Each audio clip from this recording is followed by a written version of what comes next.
Yeah, brother, great question. I don't think a lot of people think about it. Rich Franklin was the original athlete in the UFC, which was the polar opposite of the street fighter in the UFC. Where's my example in that? Tank Abbott. Tank Abbott, don't get me wrong, he's trained in martial arts. He obviously trained a little bit in wrestling, and I'm sure in some other martial arts. But at the end of the day, he wasn't a physical specimen that, of an athlete that went in there and trained. Rich Franklin was a physical specimen of an athlete. And with discipline, right? That's why he was a math teacher in high school and he could do all those things.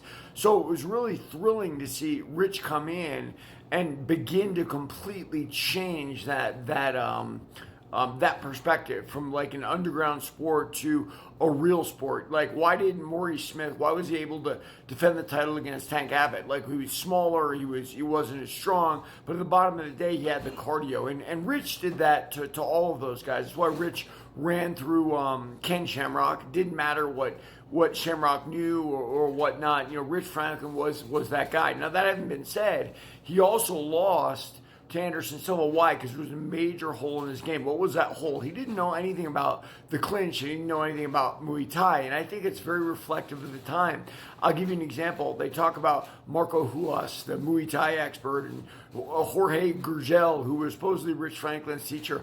A lot of people in those days would say, I'm a Muay Thai guy, and all they really did was international rules kickboxing, which is leg kicks, but there was no knees and elbows, which, and if you're not a knee and elbow fighter, you're not a Muay Thai fighter. I don't ever describe myself as a Muay Thai guy because I'm not a knee guy, I'm not a clinch guy, not an elbow guy. I know generally what to do, but it's like wall fighting. I'm not good at it. I'm not burst at it.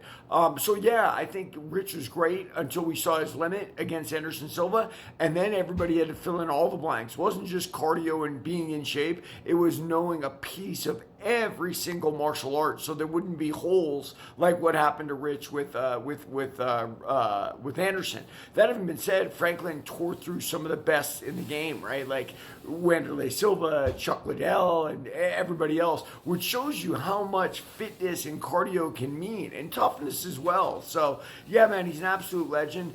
I watched a video that said something like, oh, what happened to Rich Franklin? I made my poor wife watch it too. And I got through the whole thing. There was nothing poor that happened to Rich Franklin. He had his career. He did great. He went off to ONE FC and became an executive, which makes sense. He's a very articulate guy, very smart guy, and that's where you would think he would end. So I don't know what to say. I think Rich Franklin's career was a great turning point in the UFC. I remember when I saw him against Ken Shamrock for the first time, that I said to myself, okay, this is a new day. And I kind of knew before the fight he was going to beat Ken Shamrock. And of course he did. So there it is. Everybody read my book, Warrior of the